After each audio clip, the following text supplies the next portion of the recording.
What's your name? My name is James Leary. What do you do for a living? What's your company? I am a writer for video games, so I do narrative design and dialogue and character stuff. Where are you from? I'm originally from New York. I was born in Rhinebeck, and until I was in the second grade, I lived in Long Island. Tell me about your childhood. How far should we go back? Sure. Well, like I said, I was born in New York, lived in Long Island till the second grade, and then I moved to New Hampshire for 2 years. So I did second, third, actually 3 years. I did second, third, and fourth grade in New Hampshire. My mom was living with my grandparents up there. And then my mom got remarried at the beginning of fifth grade, and I moved to Louisville, Texas, which is in between Dallas and Denton. So let's back up. So you just mentioned your mom and your grandparents? Yep. So you didn't grow up with your dad? I did not. My mom and dad divorced when I was 1.5 years old, and she went back to live with her parents. So I kind of grew up with my grandparents till I was almost 11. Do you know your dad? I do, yeah. Mm-hmm. Okay. Yep. We have a very good relationship. Okay. So how was your childhood? At the time I didn't think it was bad. When I was little, I enjoyed it a lot. I didn't know any different than what I was experiencing, but I liked living in New Hampshire because my grandparents had this house out in the middle of the woods, basically, and I thought that was really cool. I wasn't too thrilled about moving to Texas. Why did you think, looking back, your childhood wasn't that great? When my mom got remarried, my stepdad was a jerk. How's he a jerk? He was very verbally abusive. He was either bipolar, I think, or had borderline personality disorder. In my extensive Google PhD that I have done research on. How did that project on you? He was just, I had grown up very close to my grandfather, and he was very jealous of that relationship. So he was just, you never knew which guy was going to come through the door after a day at work, and even if he came in a good mood, something could set him off in a bad mood very quickly. Shortly after, like a year later, my younger brother was born, and so I think my mom may have felt like she needed to stick it out. Was it just verbal abuse? Yeah, pretty much. It was emotional too. He was not a nice guy. I remember, I had just moved there. I was in sixth grade, I think, and I just started playing Little League baseball, and I wasn't very good. I had just started playing, and all the other kids had been playing for a couple of years. And my grandparents were in town to visit, and I asked my grandfather to come to practice. And the next thing I knew, my stepdad wasn't talking to me at all, wasn't speaking to me, wasn't looking at me, and this went on for 2 months. And finally, a huge fight broke out between he and my mom, and it came out that he was mad at me. I was 10. He was mad at me because I asked my grandfather to go to practice and not him. So the way he was emotionally abusive was he kind of sulked? He would sulk, and then there were times, he decided he was going to take over trying to teach me how to play baseball, and I was ball shy. I hadn't played a lot of baseball. And so his way to get me over that was to throw the ball as hard as he could at my face to make sure that I caught it. Did you catch it? Sometimes I didn't. Did he call you names? He never really called me names, but he was just, I would have to mow the lawn and stuff, and it just had to be exactly to his specifications, or I would get grounded, or I would lose something. And I never knew the goalposts were always moving on that. Doesn't sound that bad. Was there a little bit more? Did you disappoint him a lot, or did he say he was disappointing you a lot, or?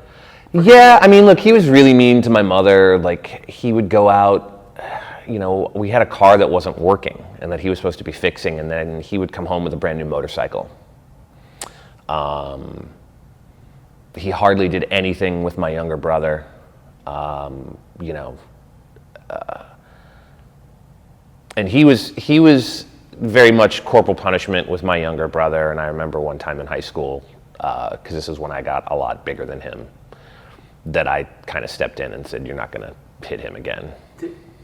Is he still with your brother? No, they got divorced in 2005. I haven't heard or seen from him since.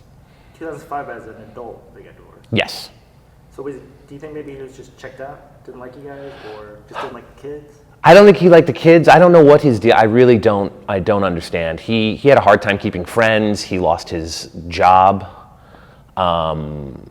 He worked for General GE, the phone company, back when that was still a thing. And he was a phone repairman. And he lost his job and he lost his pension. And my mom was a school teacher, and she was trying to support everybody on a school teacher's salary. And he had a chance to get his job back through the union. And he turned it down because they wouldn't give him like 8 months of back pay. And he lost and when he took it to arbitration, he lost his pension, he lost everything. So he was in the household your entire childhood? Yeah. So who took you to see Star Wars? When I was little, I was my aunt and uncle and my uncle's friend, and I believe my mom. I'm trying to remember. I was 5, so I think it was like the 1979 re-release, because I would have only been 3 when Star Wars came out in 77. And I distinctly remember going to see it. So it was my aunt and my uncle and my uncle's friend. And I'm trying to remember if my mom was there. I can't. So tell me about that night, because I think that was probably a imprinted night for you. Yeah, it was a huge night for me. I know I had seen a movie in a theater before that. But that's like the first real big memory I have, and I was getting to go see a night movie, and I just remember sitting in the theater, and this was back in the 70s, so people were smoking, and it was a one-screen theater. I remember that, and it was like in our closest town, and the theater was packed, and I just remember, the words came up, and I think they read it to me, and then when that ship just comes across and the laser bolts were firing, I was just like blown away. I'd never seen anything like it. Do you think you're like real quiet, or were you like a kid, like freaking out screaming? I was probably very quiet. Up until high school, I was a very shy, introverted kid. So, how long were you in New Hampshire?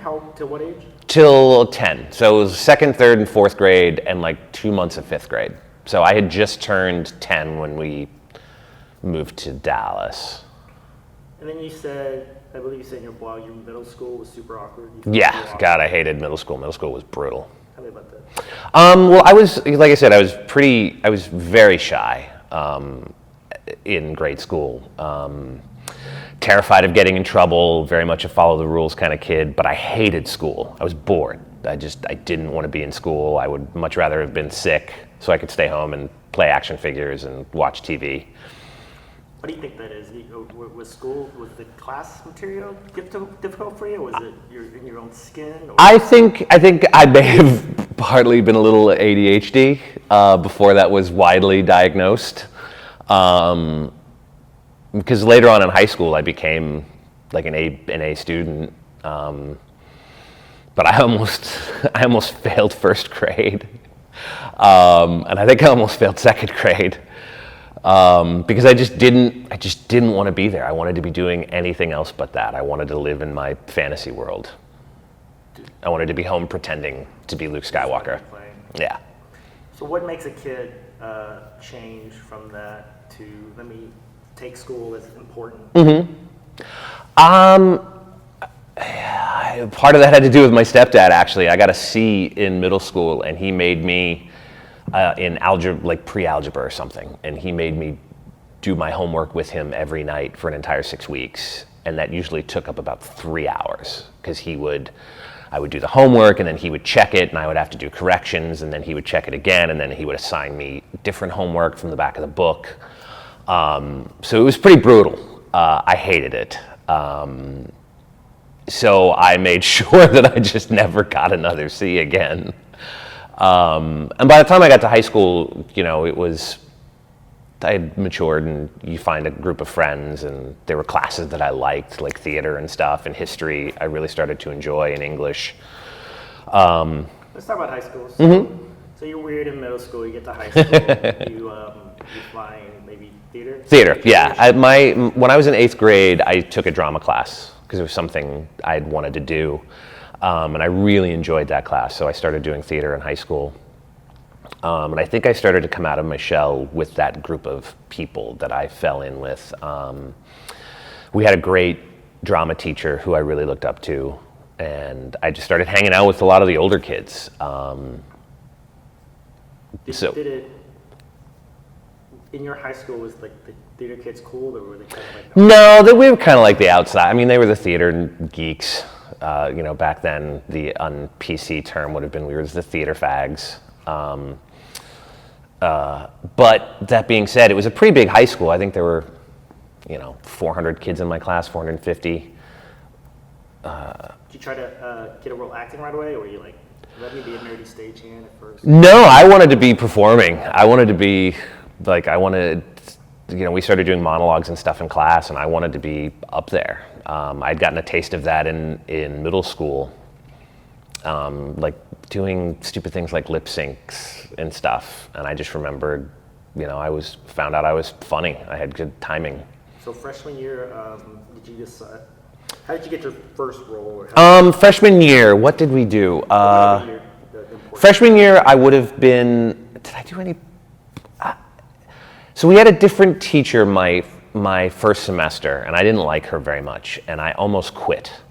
And then we got this new teacher in second semester, and I think I auditioned very poorly for the musical, which was Guys and Dolls.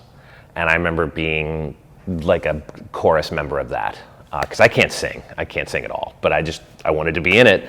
And then I auditioned for the UIL competition one-act play, and I got cast as the dead body. And I think mostly it was just because I had started to hang out with a lot of the older students, and I had made an impression on the drama teacher as maybe this kid who needed to kind of come out of his shell. And then later the play changed, and I ended up with like 2 lines. But that's where I started. I did the play, the Guys and Dolls, the musical, and then the one act. What's the name of the one act play?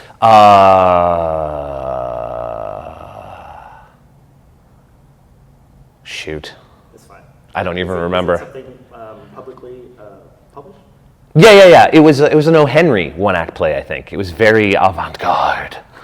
Was it like Swiss Army Man, like you were a dead guy but you could talk? No, well, the play changed. That's what happened. There was initial play that we were doing, and then for some reason we had to change the play. Like the play didn't get approved, and we had to change it to something else, and I ended up playing like this street kid, and I had 2 lines. So how'd you do at UIL?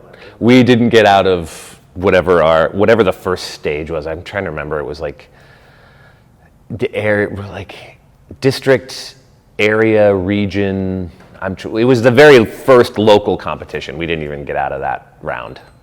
So it probably opened a big social scene for you. It did. It opened a real big social network of kids. And I also had started, weirdly enough, wrestling in high school, which I was terrible at, because I started high school at I think I was 5'3" and weighed almost 150 pounds. I was a short, chubby kid.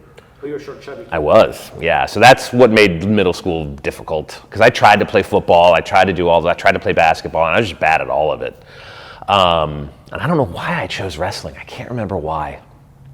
I don't know, but I dropped, almost 30 pounds that first semester from doing wrestling.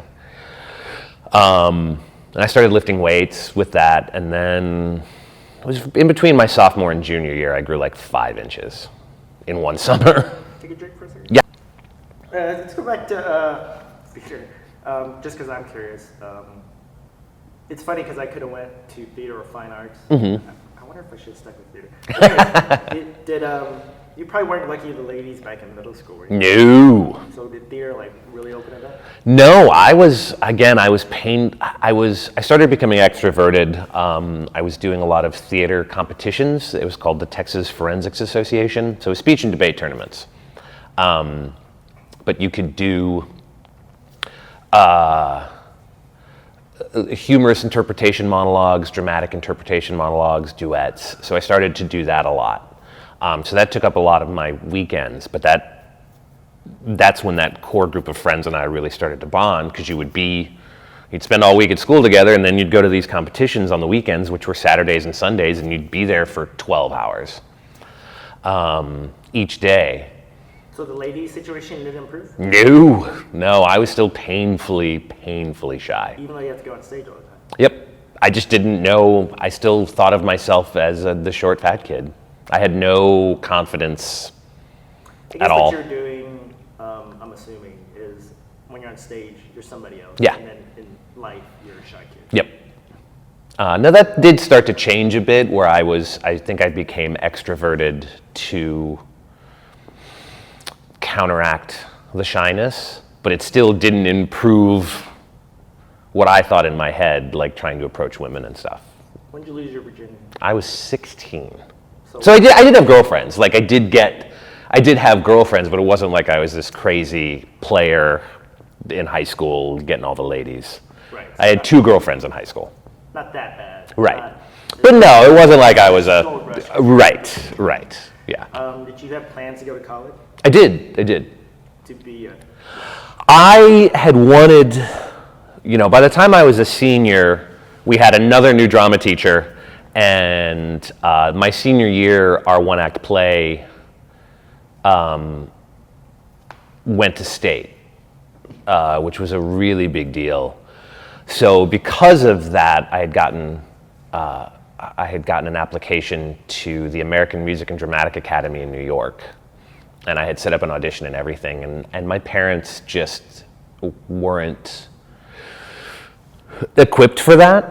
I think my mom was really scared of me going off to New York at 18 years old, and basically said that if you do that, we're not going to be able to help you at all. And so I didn't even go to the audition, and that's when I went to A&M because I had some friends who were there. So you had lived in New Hampshire for a while. Mm-hmm. You came back to Texas. You want to go back to school in New York. They said they weren't going to support you. So you went to Texas A&M? I went to Texas A&M. I was following. I had a few other friends going there, and there was also a girl who was a year ahead of me that I had a crush on. And so that's how I ended up at A&M. And what was your degree? My degree is in industrial distribution. I started off as a bioengineering major, which is ridiculous. I had some grand concept that I was going to invent bionics, but not realizing that you have to be good at math. And I'm not good at math. Well, let's say follow this. So you were going to go to an art school, an acting school. Yeah. Parents said, we're not supporting it. Yep. And I gave it up for 2 years. I didn't do any theater or anything for 2 years. You gave it up strictly because they said they're not going to pay for it? Yeah, and I just thought, well, that's just a silly pipe dream. It's just a silly, I won't be able to make any money on that. That's just, no one ever makes it. And so when I got to college, I was just in an engineering major, and then my second semester, I had a computer programming class for Fortran, which is like a dead computer language, and on the first test I made a 35. And I walked out of that class and went to my advisor's office and dropped the class and became a general studies major, and then I found this other degree program called industrial distribution that would accept a bunch of my credits. So it was like a mix between low-level engineering and marketing and sales. So it was trying to give you a broad base of knowledge to go either do like marketing or technical sales or like warehouse management. And so it just had a lot of free electives that I just then started to fill with theater classes. Well, you did fill with theater. Yeah, by the time I was a junior, my girlfriend at the time, who later went on to become my wife, who later went on to become my ex-wife, she had never seen me act. I met her when I was in college, and she'd never seen me act, but I was talking about it all the time. And so there was an audition for a play, and I just went and auditioned, and I got the lead my junior year. This is at Texas A&M? At Texas A&M, yeah. Play put on by the theater department and what's known as the Aggie Players, which is their theater group. So they don't. It was an open. It was an open casting, yeah. So even though they have classes, it's an open casting. Yeah. So you got the lead. What was that? What was that play? That was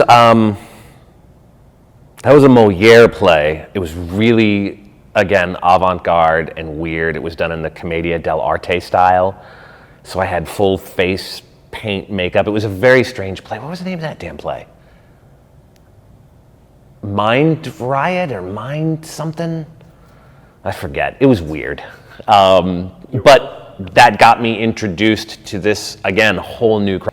Okay, so how did you win this role in Moliere? I don't know.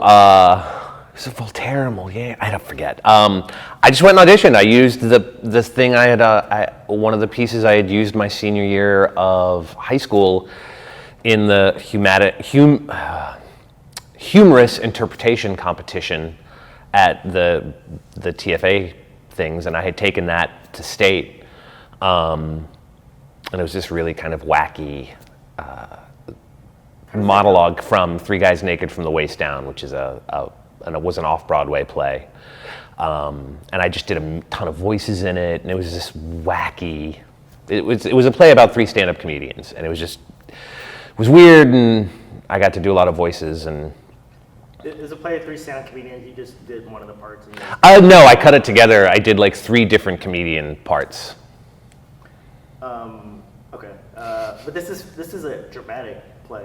No, the play was humorous, weird but humorous. So you got in this play, you got your acting bug back. Yep, huge. How was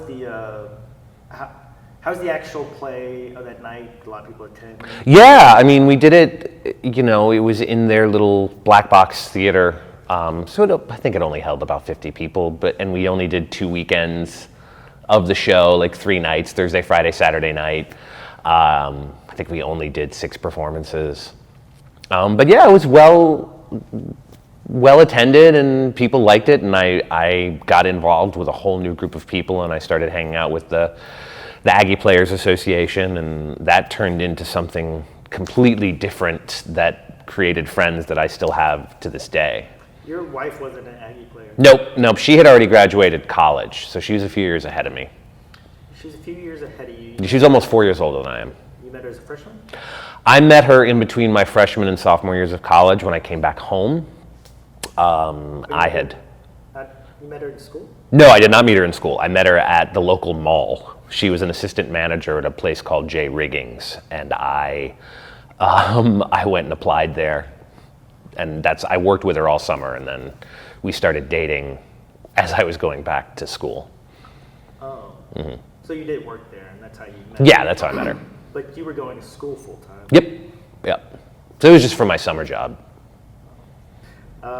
Okay, so you meet a new group of friends. You have a girlfriend back at home. She's already graduated. Yep. She's not working at J. Riggins anymore. No, then it was like she did, and then right as I was getting ready to come back to Dallas for the summer, she got a new job out in this little town in middle of nowhere, Texas, designing dresses. So our whole relationship was long distance up until we got married. So, did you drink in college? Oh yeah. I drank in high school. Drank in high school? You drank a lot in high school? Not a lot. I mean, it was once in a while, but when I did drink in high school, it was usually, there was no social drinking in high school. You drank to get drunk. And then by the time we got to college, it was just binge drinking. In high school, was it just beer? Yeah. I tried the hard liquor a few times, but it was mostly just beer. And then in college, College, again, was mostly beer. I mean, A&M's a pretty conservative school, especially in the early 90s. So yeah, it was just beer. We just drank a lot of beer. A lot. With new friends or just No, this was with old friends. I lived with high school friends, 2 of my best friends. Actually, they're still my 2 best friends to this day. We had gone to high school together, and then we went to college together. I ended up living with them for a few years in college. But yeah, I mean, we didn't drink during the week, but come Friday and Saturday were usually party time. Was there any escalation in college? I know you became an alcoholic. Yeah, later on. College wasn't, again, it was never during the week. It was never, I never felt that I had to do it every day. I could take it or leave it. if we needed to have a designated driver, I could do that. It wasn't until my early 30s that it became a big problem. Okay. So you graduate from high school. Did you graduate college? Yeah. With the industrial? I got a Bachelor of Science degree. And then I had gotten a job, through that degree program, I had gotten a job that took me to Chicago. When I was in college, because of Aggie Players, I fell in with this group of kids, and we started doing improv comedy together based on stuff we had seen on Whose Line Is It Anyway? The British version that was on, I think, A&E or Bravo at like 1 o'clock in the morning. So we just started to do those, and then... Can I explain this to me again? So yeah.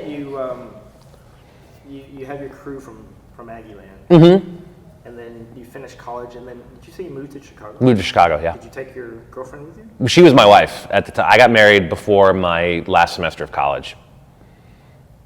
It was a week before my 22nd birthday. You got married in your last semester of college. Well, to be fair, I was in college for 4.5 years because I had failed a physics class that screwed up my entire last semester of college, so I graduated a semester late. Why so excited? Was it because of the long distance relationship? I think it was because of the long distance, and I just didn't think, I was just head over heels in young love and just not, I don't know. Okay, so where was your wedding? Back in Texas? It was in Pampa, Texas, middle of nowhere, Texas, in the Panhandle. What did you say about that? My parents were not happy at all. Neither were my grandparents. Everybody was freaking out. They thought I was too young, and it was that summer in between what was my senior year and then the next semester, because I was in summer school because I had to make up a whole bunch of stuff.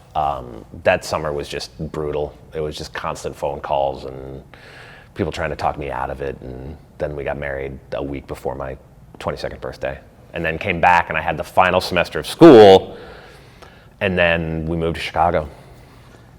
So right out of college, moved to Chicago, planning to work on this troupe. Yeah, planning. So the group we had formed at A&M, those of us that got together, we discovered this book called Truth in Comedy, which was written by this guy named Del Close and this woman named Sharna Halpern, and it started talking about Chris Farley and Mike Myers and all these people that were on SNL at the time, and came to find out about Second City, which was this training ground for SNL, and we went up and we started performing for the public and charging money, and we were selling out this little coffee shop. We were squeezing like 150 people into this coffee shop, and then we started to do shows in this theater that had like 350 seats, and we were selling that out because it was the early 90s. I mean, the internet wasn't a thing yet. We charged $5. What else was there to do on campus? And we did good shows. We had a lot of really talented people, and then we went to Chicago and did this whole weekend, and that's where I was like, I think, because I had wanted to either go to New York or LA when I graduated college, and then Chicago popped up, and I wanted to do Improv Olympic, which was how you got to Second City, and I wanted to do Second City and try to get on Saturday Night Live. And also start doing theater, because Steppenwolf Theater is in Chicago, and that was right when Gary Sinise and John Malkovich were really huge, and when you were a theater nerd, you were really into all that stuff. So Steppenwolf was this young rebel theater company that eked a name for itself in the 80s, and by the time I got to Chicago, it was a huge theater. So I've heard of Second City a lot, because, like I listen to Stern, they have a lot of SNL cast, but you have to qualify to get on that? To what, into Second City? Yeah. Yes, so they have a conservatory, which is like classes and stuff, but then, they hold auditions, I think, twice a year, and you have to audition to get in, and it's highly competitive, because it was where the majority of the original cast of Saturday Night Live came from. I mean, Bill Murray, all the Murray brothers, Harold Ramis, John Belushi, John Candy and Rick Moranis and Dan Aykroyd were all out of Second City in Toronto, and so that was a really big deal, but it was very competitive. So did that stall? Yeah, I didn't, it was a very political climate, and I just wasn't into that, and the training program there, like if you had to audition to get into the training program, but if you didn't make that, then they sent you to this other like sub-training and it was just a lot of classes and a lot of money, and I had a bit of a chip on my shoulder, because we were doing shows in front of 350 people, and selling out local theaters. And we opened for Margaret Cho on our campus in front of like 1,500 people. So I had a bit of a chip on my shoulder as far as that was concerned, and I really started to concentrate on this place called Improv Olympic, which is also, like I said, which is where Chris Farley and Mike Myers, and at the time I started a class. I was in class with Eric Stonestreet, who's on Modern Family, and Seth Meyers was there at the time, and Tina Fey, and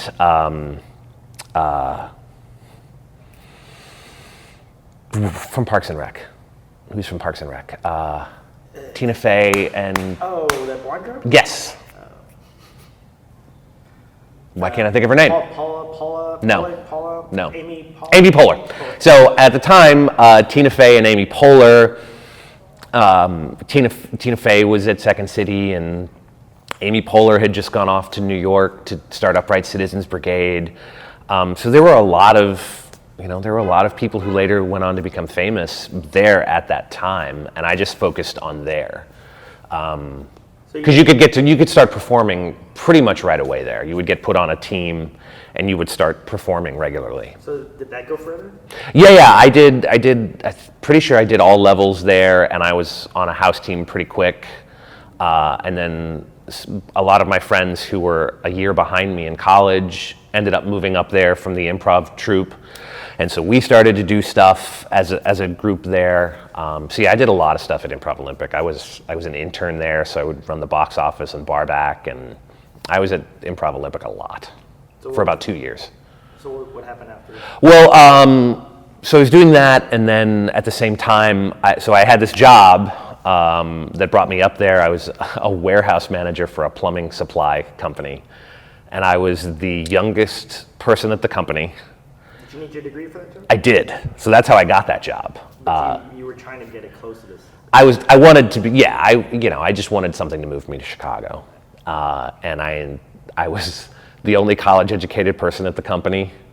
So it wasn't a good environment, and I didn't care to be there. And I had gotten an agent in Chicago and was off doing like local commercial auditions and stuff. So I was starting to leave, and I got fired. I did. So then I just temped. Chicago back then was a town that you could make a decent money temping. So between my wife and I at the time, we made enough money to support ourselves, and I started doing black box theater, trying to get on stage at Steppenwolf. Doing a ton of improv, doing local music videos, and industrial films up in Wisconsin. I did a ton of those, a bunch of extra work. So I got my SAG card in Chicago. What kind of job did your wife get? She temped for a long time too, and then she ended up working for Commonwealth Edison in human resources. Was she happy there in Chicago? I knew. Well, we were happy in Chicago, yeah. You just said no. Well, she didn't like the job. She didn't like what she was doing. We had dreams of fame and fortune in Los Angeles or New York. What did she want to do? She was a designer. She was a dress designer, a fashion designer. So she wanted like Hollywood Yeah. design or whatever. Yeah. That kind of thing. Yep. Did you start making babies yet? No, that didn't start till LA. So we were only in Chicago for 2.5 years. Okay. So how did you decide or know when it was time? Because of Eric Stonestreet. He had moved out. We had become really good friends with him, and he had moved out to LA about 6 months before we did, and he was out there, and we were still in contact with him, and he was like, you got to get out here, you got to come do it. And so he's the one who convinced us to go to Los Angeles. What was your plan to do? The plan was to go, so I had my SAG card, which was really important because I knew it was hard to get that in Los Angeles, and I happened to get it in Chicago by doing extra work, actually. And then I booked a few SAG leads commercials. So I got my SAG card and I got my AFTRA card at the same time. So that was a really big deal. So we went out to LA, and the plan was Improv Olympic had just opened IO West about a year before, and was to go out there and start performing at Improv Olympic with Eric, because he had gotten in that group, and then to get a commercial agent and start doing commercials, and then to get a theatrical agent and start auditioning for TV and film stuff. All right, keep going. So we moved out there in the summer of '98, and I started performing at Improv Olympic with some really awesome people. But your goal now is to go to film, go to TV? Yeah, I wanted to do improv your whole life. Well, no, I mean, improv was always like a stepping stone. It was a means to an end because because so many funny people had come out of Improv Olympic, and in Los Angeles there was also the Groundlings, which is where like the other half of SNL came from. But was that your goal to get in? So it's not quite film and TV right now. You kind of want to get. I still had hopes of, I think, going to SNL, but by that point it was definitely I want to try to get on TV. I want to be on a TV show. So you started auditioning? Yeah, so I found a commercial agent right away. They're a lot easier to get. And I started auditioning, and I think I booked a national commercial within 6 months of being there. So I was like, I'm on my way, and then... Car commercial? No, it never aired. Actually, it was for Office Depot. Or Staples, it was for Staples, and it never aired. So what commercial did you get? Wait, is it the one you just talked about, did that air? No, that never aired. That never aired, so I did not I got my day rate for that, and that was it. But... What's a day? How much is a day? Day rate back then, I think, was $400 or $500. I don't know what it is now. I think it might be up to $800. That was your total? Yeah, pay? for that one, yes. Yeah, because that never aired or anything, so. So you thought you're on your way. You got this commercial. Yeah, I got the commercial. I found a theatrical agent. And again, back then, this was before reality TV hit. So you could get, like that first year in LA, pilot season, is when they cast all the pilots and stuff. And that usually went from January to April. And that first pilot season, I think I read for maybe 20 or 25 pilots. Did anybody get in if you have an agent? No, you still have to work really hard. I mean, it became harder and harder to get seen by the top casting directors. Let's see. You send them your headshots. You send them. Well, yeah, like at that point, you would send. Oh God! So this was pre-internet. Internet was around, but people weren't using it as a tool really.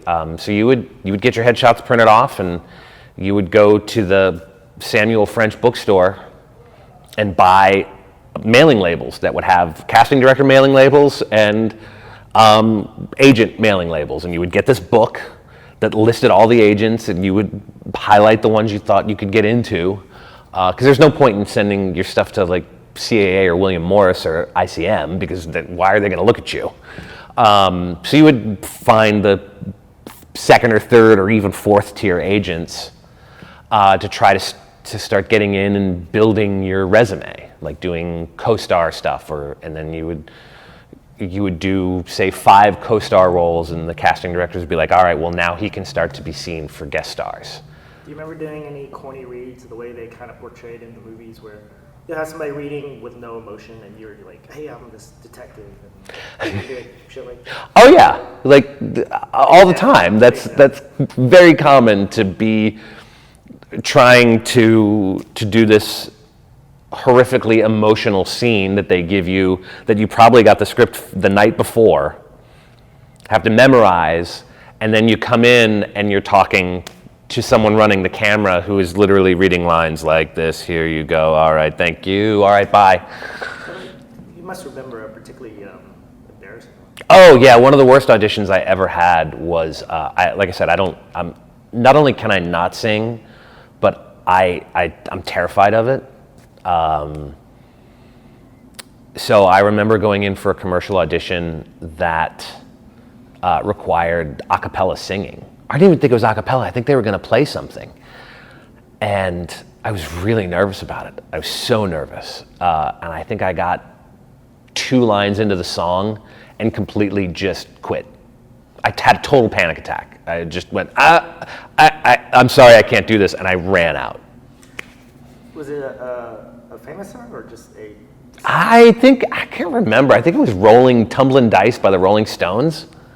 It was for a I can't remember, a DirecTV or Dish or something like that. Did you think you would miraculously be able to sing? And why would you audition for something where you had to sing, or did you not know about it? I knew about it, and I just thought, I'll just talk sing it. And it just got in my head over it. I just, because I had done ridiculous things. I'd been mostly naked on camera at this point. Like, very few things bothered me. Yeah. So you thought probably maybe I'd be fine. Yeah, I was like, I'll be in there with other people, and I'll wing it. I'll get through it somehow. And I just got in my head and freaked out. Maybe it's passable. Yeah. Why? How are you naked already? No, I'm not fully naked, but I talk about this in the Geek Nation thing. I had done a commercial that was for this, back when all the cell phone providers were regional. And it was for a regional cell phone commercial for like the Southeast. And the concept was called Wallflowers. And it was supposed to be 2 regular looking guys at a bodybuilding square dance. So when we auditioned, I wore boxer shorts. Well, I go in for the fitting and they gave us posing trunks, like bodybuilder posing trunks, which are banana hammocks. So yeah, we show up on set and that a cowboy hat and a pair of boots is my costume. Try to chub it up? No, I don't. It was just turned out to be so freaking weird that the other actor and I were like, this is never going to work and never going to see the light of day. So you grind for a while? Yeah. So, but luckily I had good luck commercially. After that one commercial, I started booking commercials. And then I also got on that first pilot season. I didn't get any major shows, but I booked a pilot for Telemundo for this Spanish language sitcom that was written by a bunch of people who had written for The Jeffersons and Dear John and Married with Children in the 80s. And it was kind of a Jeffersons-esque show about a Cuban family in Burbank. And I played one half of the first openly gay couple on Spanish language television in America. Yeah, I read that, and I wasn't quite following. But you don't speak Spanish. I don't speak a word of Spanish. So how does it? So that when the audition came out and I went in to read for it, in the pilot, I speak English and a little broken Spanish. And at that time, they were going to make the show very bilingual. So they were going to speak mostly Spanish on the show, but speak some English. And my character would speak mostly English. So in the pilot, I have one scene. It's very silly, and I speak mostly English and a little awful Spanish. And then we do the pilot. The show gets picked up, and in between the show getting picked up and us starting to shoot the first season, somewhere around July, I think. And we were set to start shooting in August, the head of the network changed. And he came in and had this mandate of no English whatsoever. And so the producers, the creators came to me and were like, look, dude, can you do this? Can you do it phonetically maybe? I was like, I don't know, does my job depend on it? And they said yes, and I said, absolutamente. So I just did it phonetically. I would get the script in English and know what my lines meant, and then I would just do it all phonetically, and everybody would help me on set with pronunciation and stuff. And then the second season, we figured out that I would rehearse, because on a sitcom, you rehearse for 4 days and then shoot an episode on the 5th day. So I would rehearse in English for the first 3 days and then switch to get the beats and the rhythms and stuff. And then I would switch to Spanish on the last 2 days until we shot on the last night. How many lines did you have that you could do broken Spanish for? I mean, I was a series regular. So out of 22 episodes, I was in 13. I did a lot. 100 lines? Huh? Yeah, like 100 lines? Easily, yeah. I mean, throughout the whole season, yeah, more than that. Well, I'm just trying to imagine a character in any kind of American sitcom that just speaks really bad English. Yep. And And look, my pronunciation got better. You know, I got a lot better at the pronunciation, and by then, you know, rehearsing it in English really helped because it helped build the beats. And everybody was so great on the set that everyone helped me out, and so. This is a sitcom, you said? Yep, it was a half-hour sitcom. How many seasons is this? 2. I did 26 episodes. And then it ended? And then it ended because it was too expensive. Did you gain any popularity from it? Yeah, we did gain some popularity. The problem was it didn't. It was about a Cuban family, and the Latin community can be very segregated. So we did really well in Miami, we did really well in New York, and we did really well in Chicago. We did horribly in Texas, we did horribly in Los Angeles, because it was about a Cuban family, and you know, a lot of the market was Mexican, and there's a lot of bias there. If there's a lot of bias, why on Telemundo have a Cuban? I have no clue. I have no idea why they didn't switch it. Well, maybe there are a lot of Cuban jokes that are over your head. Maybe, I don't know. So yeah, we did 2 seasons, and we were nominated for 2 GLAAD Awards because of the same-sex couple. We were up against like Will and Grace and a couple of other shows for these GLAAD Awards. Will and Grace won both years. Well, yeah. Yeah. Quite an underdog. Yeah, but it was pretty. I mean, for us at that time, it was pretty amazing. I mean, we had a whole article in Spanish language TV Guide. We were in Variety. We were in Hollywood Reporter. We had a whole article written about us in the LA Times because of the same-sex marriage thing, the same-sex couple. And then in the second season, we had an episode where we go to Connecticut and we get married. Oh, are you one of the leads? Yeah, I was one of the series regular. Yeah. Wait a minute, are you one of the couple? Yeah. Yeah. Oh. Yeah. You have a boyfriend. Yes. So the setup in the first episode is this very traditional Cuban father, very much an Archie Bunker, George Jefferson type. They own a duplex in Burbank, and he's renting out the other apartment to what he thinks is this very suave Spanish doctor. And they have this funny line about, oh, I have a live-in lover, and you know, he's like, why buy the milk why buy the cow if you can get the milk for free? And he's thinking this suave Spanish doctor has this smoking hot girlfriend, and then I show up at the door, and I'm very over the top, very, at the time, Jack from Will and Grace, just very flamboyant. You play a super flamboyant. Yep. Are you supposed to be Cuban or Latino? No, I'm supposed to be American. I'm supposed to be American, yeah. That's just learning English.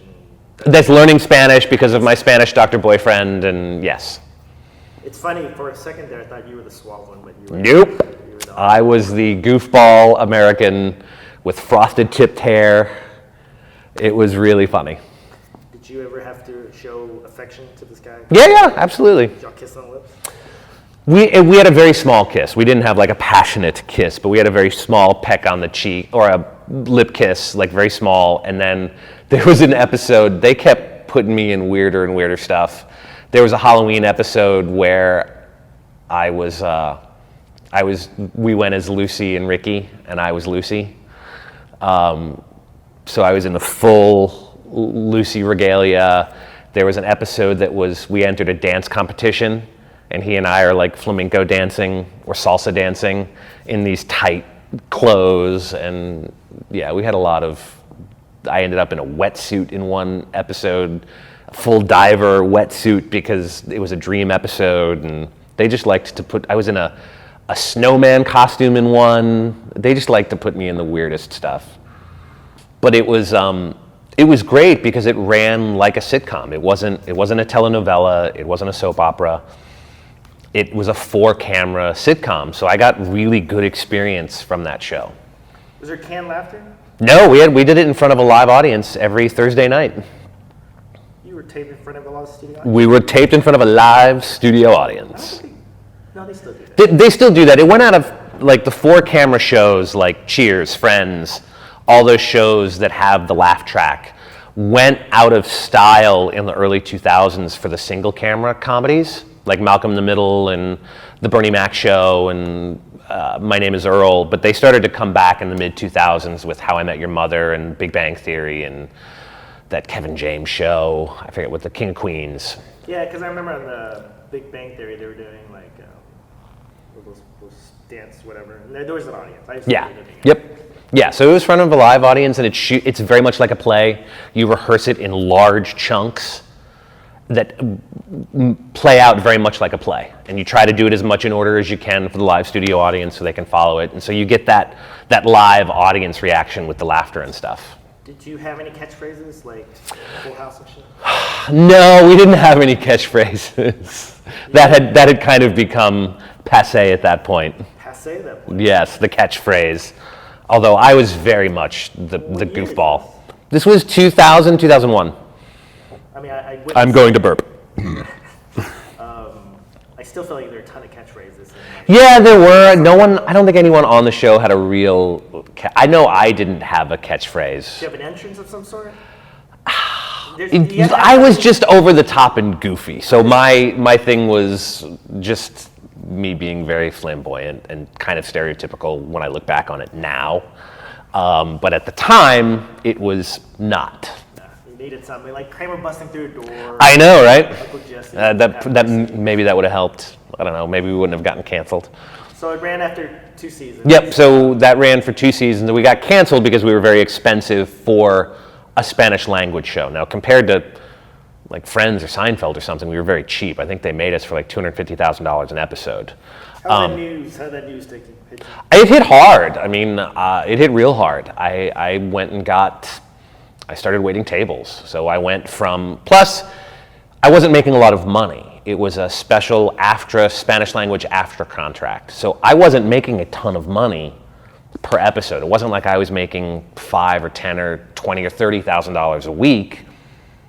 I mean, I think I was making $1,500 a week, and I did 13 episodes. So if you do the math on that, take out your 10% for your agent and taxes, I think I was like $19,000 for a season of a show. So I was always doing, commercials helped supplement the income. And then after the show got canceled, I started waiting tables. Where were you waiting to? Buca di Beppo. Oh, I feel like I've heard of it. Yep, there's one here in town. It's an Italian restaurant. I was at Universal City Walk. But then right after that, I got, actually I didn't start waiting tables then. It was a year later. So right as that show ended, I booked a huge national commercial that got cut into 6 national commercials for Coors Light. I don't know if you ever remember the commercial where there were a whole bunch of different versions, but in mine, an igloo gets dropped on me. It was 2 guys sitting on a couch talking about how cold Coors Light is, and the igloo fell on me. And they cut that into like 6 different spots because there were multiple taglines and multiple lengths, and that was actually directed by David Dobkin, who went on to direct Wedding Crashers. So I booked that right away, which was money, and then that August, so the show got canceled. So we finished our 2nd season in like May, and then I think we found out we got canceled in July. And then in August, I booked the part on Buffy, which was only supposed to be 1 episode. So let's slow down on the Sure. That's a big part of your life. Your agent says they're looking for a character? Yeah, so I had met the casting director. So in Los Angeles at the time, and it still happens now, there are these things called casting workshops. And basically what it is it's usually a casting assistant or an associate casting person. So the people who work directly underneath the main casting person will come and do a workshop. And you pay money to go sit in a room, and you hear them talk for a little bit, and then you will get up and perform scenes with the other people. And it's technically illegal. There's been a lot of controversy over it for the last 15 years, because basically what you're doing is paying to audition. If you can't get into this casting office through your agent, you go and do this workshop, and hopefully you impress them enough that they bring you in. And I had done one for the casting associate, actually, who did Buffy, because Buffy was one of my favorite shows. Buffy was one of my favorite shows, and so I did the workshop with her, and like a month later, she called me in to read for the part of this loose-skin demon. Huh? Well, my agent called me. So yes, my agent called and said, hey, they want to see you at Buffy, but it came through this woman I met doing the casting. Tell me about the casting workshop again. Is this for many parts or for this particular part? It's just an open, you don't know what it's for. So there's many agents sitting in there? Or many No, it's usually for one person. There were nights when a few agents would come in, but usually it was, hey, we have this person from that 70s show coming in this week. And you would go and read for them. Or this person who works at the casting office that does West Wing.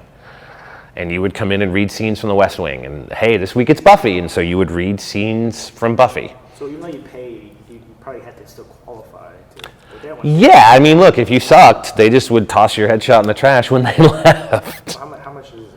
Usually it was anywhere between $30 and $50. Oh, that's not too bad. It wasn't too bad, but when you start doing a ton of them, yeah. Like it got to be very expensive. Are there actors?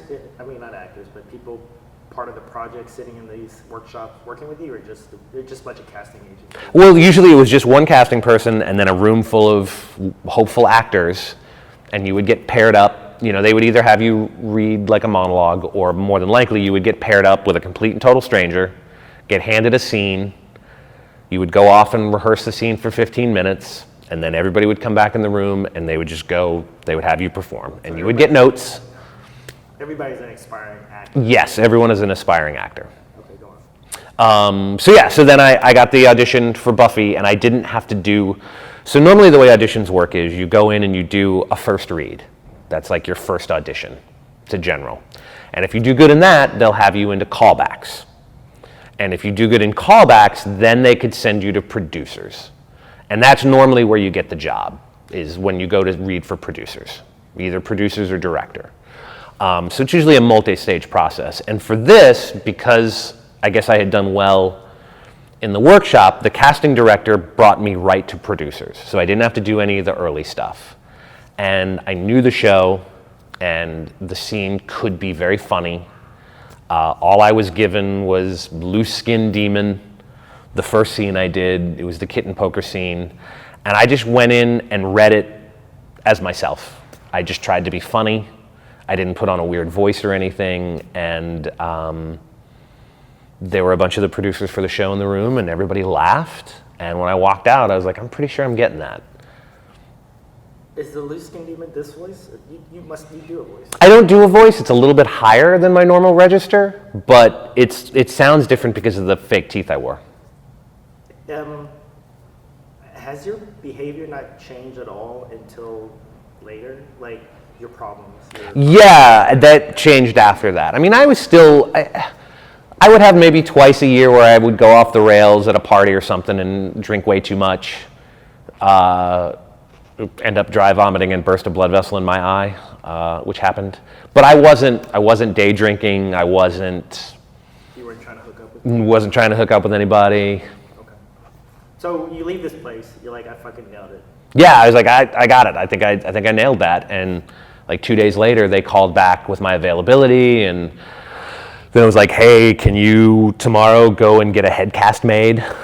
Because they needed to do the makeup. So that's pretty serious. Yeah. You got it. Yeah, that was it. I was cast, but again, it was only supposed to be for the one episode. It was a co-starring role. I only had 5 lines. But I was still super excited because I was going to get to work with Sarah Michelle Gellar and James Marsters, and I thought, wow, this will be. So I'm getting my first mainstream TV role, because the Spanish language thing didn't count for anybody. Even though I was a series regular on a show, I still couldn't get seen by casting directors. I was still having to do these workshops because no one watched. No one, like mainstream people didn't care. So now you've been invited to the big game. Yep, I got invited to the show. So you're there the first day. Yeah, so I show up on set super early. Takes almost 5 hours to get me in makeup because it's the first time anyone's ever applied it to an actual person. And then we start to shoot the scene. And we spend maybe 6 hours shooting the scene. And I get to start talking with James Marsters because he's super nice. And he had done theater in Chicago. And we just start chatting. And Sarah Michelle Gellar was super cool. And we just shoot the scene. And then, we're done, but they still have more stuff to shoot, and I get out of the makeup and I go to say goodbye to everybody, and I'm saying goodbye to James Marsters, and he's like, "Oh, I'm pretty sure you'll be back." I was like, "Yeah, whatever, dude. You say this to everybody," because I didn't think I'd be back. So after that episode airs, which was about 6 weeks later. Did they let you hang out with you that night, that day? I mean, I didn't. I just left. I did. They were off shooting something else, and you don't really just kind of hang out on set very much. Everybody's busy. Your wife's at home. Oh, yeah. So yeah, it was just a day of work. It was just a work day. It was a fun work day, but it's just a work day. So you get done and you take off because everybody's got more work to do. Okay, so you go home. So go home and super excited. All right, great. And then I just go back to the grind. It's back to auditioning for commercials. Well, when did they air? That aired, so we were supposed to start shooting, we were supposed to shoot my scene on September 11th, 2001. And clearly, actually no, we were supposed to start shooting the day after, and so we got pushed back a few days because of September 11th. Wait, that first scene, the first episode, you were supposed to shoot September 11th? Yeah, they were shooting, like I was supposed to shoot, I think, the day after September 11th. But yeah, push. It got pushed back because on September 11th, they canceled the day of shooting, and... When you say push back, you mean forward in time? Yeah, so we didn't... Delayed. Yeah, so I think I came in on like September 15th. Okay. And then that episode aired, I think, 6 weeks later, and,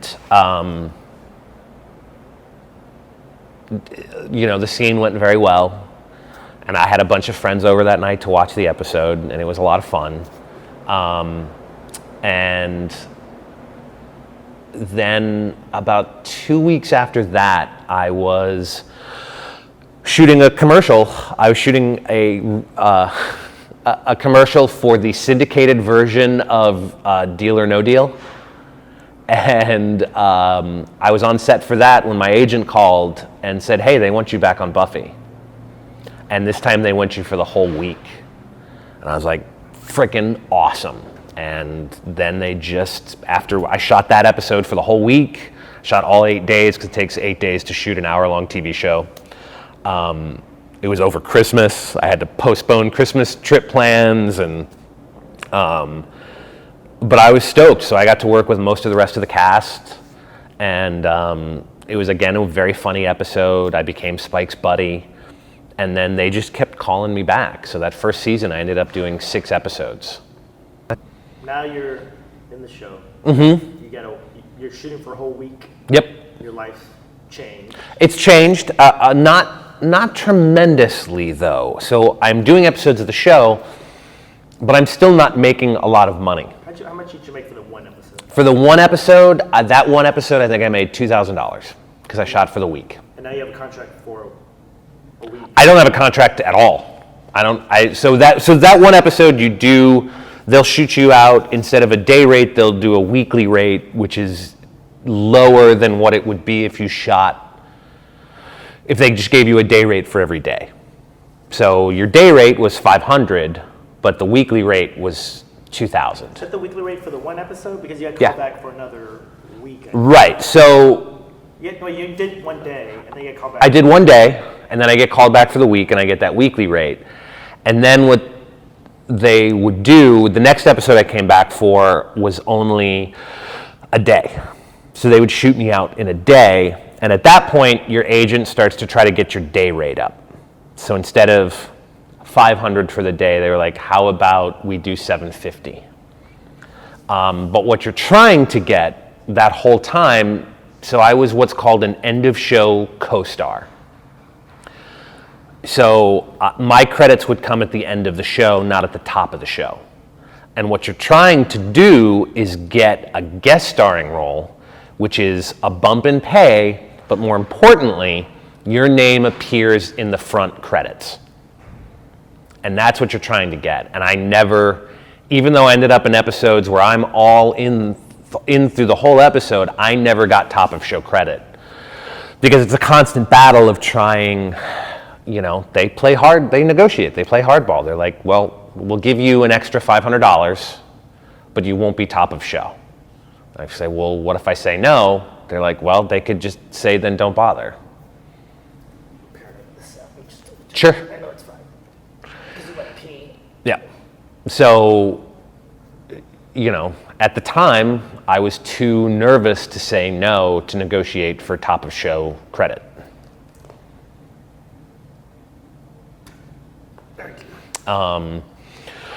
So I ended up doing 6 episodes that year, but I'm not making, I think we got my day rate up to $1,500, I think it was. So I'm not making a ton of money. What do you make? 6 times 1,500? I don't know the math. Yeah, no, the first day was 500, then it was 2,000 for the week. And then I think I did 2 episodes at 1,000. And then I did another week. And then I think I did 1 more episode at 1,000. So I think all total, less than $10,000. Okay, so that's not a living to go on. No. So I'm still auditioning for commercials at this time and booking a few things here and there. And then after I shoot the last episode of Buffy, that was like in April, and I had done a few commercials, and then everything stopped airing. And that's when I got the job waiting tables. And I also didn't book another new job for over a year.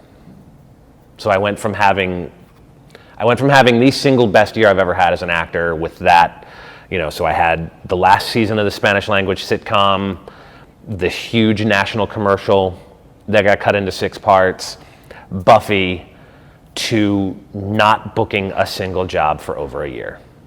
And I was waiting tables. I was hosting. I was hosting at a restaurant, and then I started waiting tables. But it wasn't until that next summer that I started to do conventions.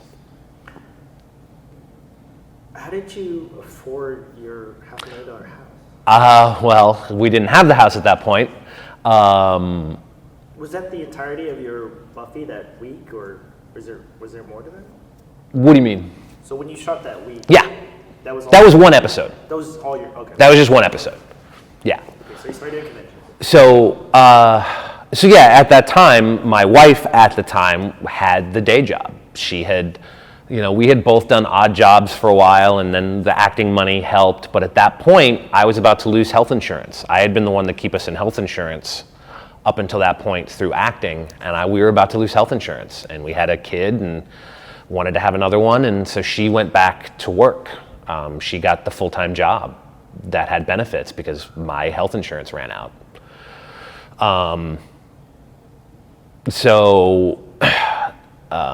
Yeah, that's how we afforded to live. And then I started to do conventions to provide more supplemental income. How much does a convention pay? It all depended. I could make anywhere between 1,000 to 5,000 to up to like the conventions in England, like 10,000.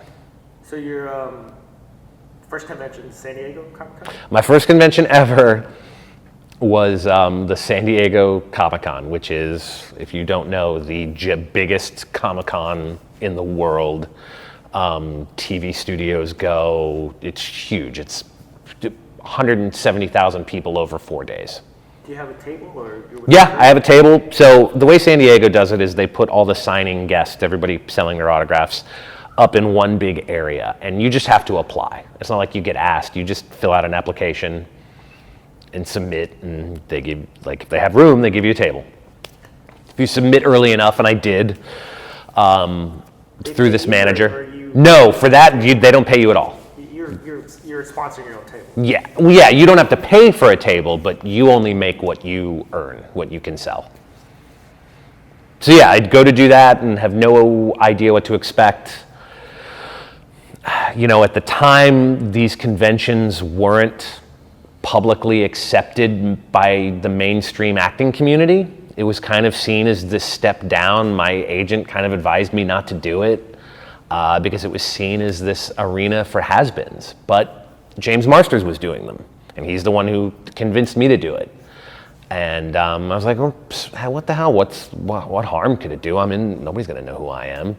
And as it turns out, people liked the character and connected with the character, and I made a decent chunk of change that first weekend, had a great time, and then I had this booking manager at the time who just booked me into conventions. She also repped James, so she would book us into a lot of conventions, and I started doing conventions. That year that I didn't book a single acting job, I think I did 14 cons in 12 months, which was like, this is in 2002, I was 29, so 29, 30. Is this when you first started getting a taste of Yes. fame and how getting a big head maybe? Yeah, it was not at the San Diego one. That was normal. I got my first taste of weird celebrity at the Buffy conventions that were just Buffy. So, you know, San Diego Comic-Con's this large pop culture convention, and I did a few of those, and those were pretty normal. They weren't crazy by any stretch of the imagination. Where it started to get crazy was when these companies that did mostly like Star Trek conventions and stuff started to do Buffy conventions. So it was just a Buffy convention. It was usually a headliner like James Marsters or Nicholas Brendan or Andy Hallett from Angel, or someone, you know, a top of show guest, or two, and then they would fill out the bottom of the roster with, like, you know, popular side characters.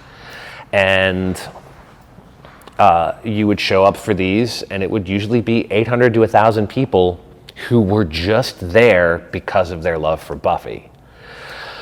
And they were smaller, more contained, and that's when you would have to go to like a cocktail party, and you would have to mingle with the top tier people who bought the special gold pass. And then you would have to go to a dinner banquet and sit at a table with people who paid money to sit at this table with you. And that's where it became this, like, because I was outgoing, and a lot of the top of show people wouldn't hang out outside of their contractually obligated things, but I was like, I'm just gonna go down to the bar and have a drink. And they weren't used to that, so it became I became kind of one of the life of the party guys, because it would then directly correlate into me having better business the next day. Like, I would sell more pictures because I had been hanging out the night before till 2:00 in the morning. Not to insult your fans. Sure. Can you remember a time when one of these special pass people met you and they were a bit more obsessive or more into you than you were kind of surprised? Yeah, I mean, there were people that were definitely into the character more than I expected. I got handed a lot of screenplays. People thought I was a way bigger deal in Hollywood than I actually was. People were asking me to give things to Joss, who I'd never worked with because he was off doing Firefly during my season of the show. And no one that was ever like obsessive, but there were people, you know, we called them the clingers, that would just hang out at your table. How about the women?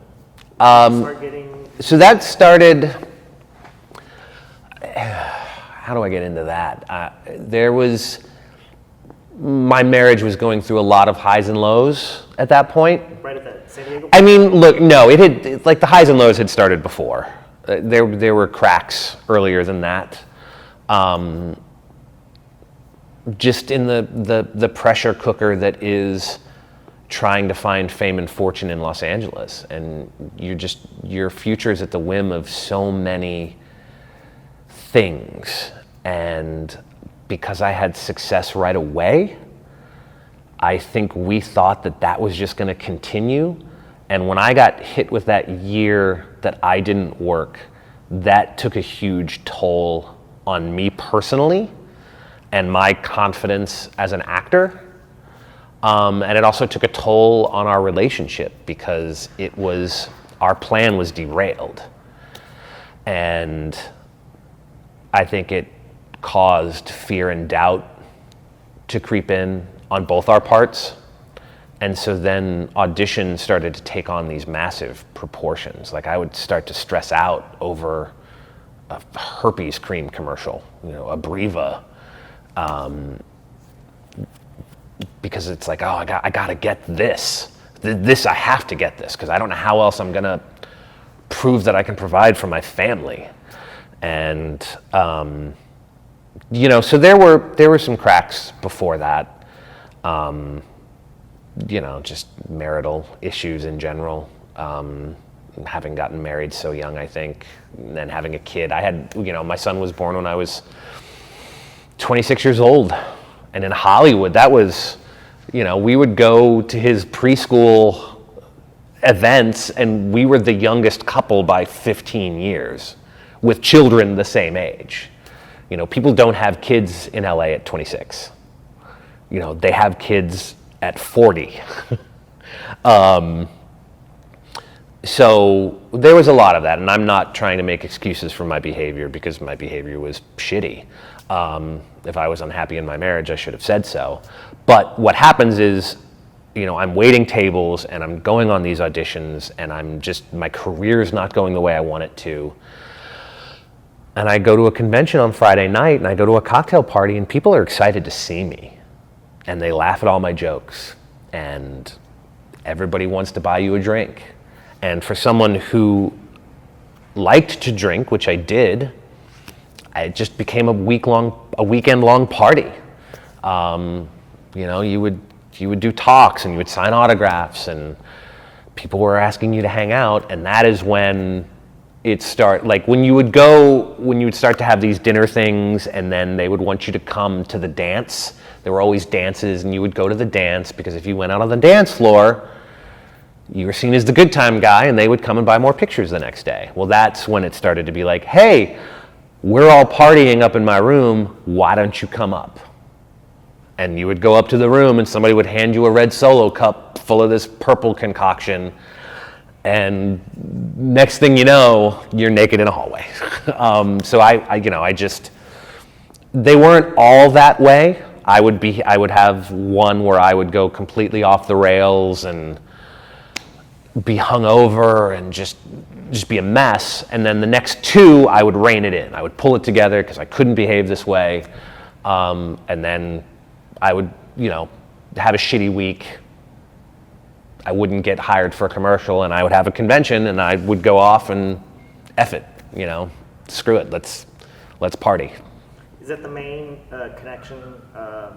Let's hang out at the bar and then party at the room? Yep, usually. It was a party at the room or, it was at the bar. And once I started to throw off that vibe, and also again, it was, I was married at 21. I still thought of myself as the chubby kid that everyone picked on. And so when I started to get attention from women, it was like another drug. It was like a shot of booze. It was like a line of cocaine. It was a boost to the ego. It made me feel good. And I was drinking, so my filters were all off. So it became about ego. So when did you start cranking it up? Was it from 2002 Con? I would say it started to crank up in 2003 when I started to do all those conventions and I wasn't booking anything. That's when it started to hit, like the partying got out of control. Were you starting to get into more stuff? You mentioned a purple drink. Who knows what that could have been? Right. I mean, I was drinking hard liquor. I wasn't doing any drugs then. But yeah, I was just drinking way too much. You started dabbling in cocaine. Well, that was later. That was in 2005. So your drinking is escalating. The drinking is escalating. The drinking is, it wasn't like, hey, we got the cocktail party, start drinking at the cocktail party. I would start drinking at the airport bar before I left Los Angeles. I would drink on the plane. So when I got there, I had a good buzz going, and my fuck it switch would get flipped. And it's like I've described, it's this giant red cartoon switch in my brain that after 4 or 5 beers or some drinks just gets flipped. And everything that I would not normally do sober just became all on the table. It was almost like a Jekyll and Hyde kind of thing. Now, I wasn't violent or a different person, but my wanting to be the life of the party and wanting to be liked by everyone got turned up to 11. So how did it get to be more? So I drink, right? I drink at a certain level. You're probably drinking 10 drinks, 20 drinks, 30 drinks. Yeah. Like the escalation is like, let's party harder, let's go longer, let's meet more chicks. Just let's keep going. In my brain, if one is good, 100 is going to be fucking fantastic. And then you tell stories about how you're just partying all night. You still have to make an appearance. Yep. Yeah, and it was very much a party culture. I mean, the guests were not the celebrities, but the people who paid money to come to these conventions. It was their weekend, so they would just party, and I would stay up. I would be up till 4 a.m. drinking, and then the next day it was like, you got photo shoots at 9 a.m., dude. Where are you? Like, oh, I'll be right there. And it's like, shit, I gotta go take a couple of shots at the bar just so I'm not shaking. I'm not gonna throw up in the middle of doing my photo shoot because I've had 2 hours of sleep and I'm still drunk from the night before. You tell a story of your mother's there. Well, that was in 2005. So that was. So what's happening? So 2005 is a big. Crazy It is a big gap. So I'm. So this is happening. You're going to a lot of cons. I'm going to a lot of cons. I'm making decent cash, but my. Professionally, I didn't work for that whole year. I'm waiting tables. Then, excuse me. Then I start booking commercials again. So we get back into health insurance. I start, I managed to make enough money each year to qualify us for health insurance. I'm still trying to audition for television and film, not booking a lot, booking really small things, not catching any kind of real big break. I'm also writing at this time. So I had 2 writing partners and we're trying to sell scripts, and that's what I'm doing mostly during the day, is meeting with them, and we're cranking out scripts, and we got an agent and we're trying to sell stuff. That started around 2003. We did a short film that won a bunch of awards. So that's all going on at the same time. And then, once a month, I'm going to these conventions and coming off the rails. So by the time 2005 rolls around, I had done conventions in Europe. I had done, conventions in England. I had, done cons all over the United States, big ones, little ones. And I was a staple on the convention circuit because I kind of had this reputation of being the good time party guy. It'd be like, oh, Leary's coming?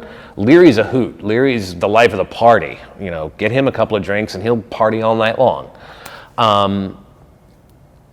And to the fans, that was a big deal, And there started to be these people that you'd see at every convention. They would just they were like groupies almost. So it was around 2003 or 2004, the first time I ended up with someone who was not my wife overnight in my hotel room. And again, once that cork was popped, once that toothpaste was out of the tube, there was no getting it back in the bottle.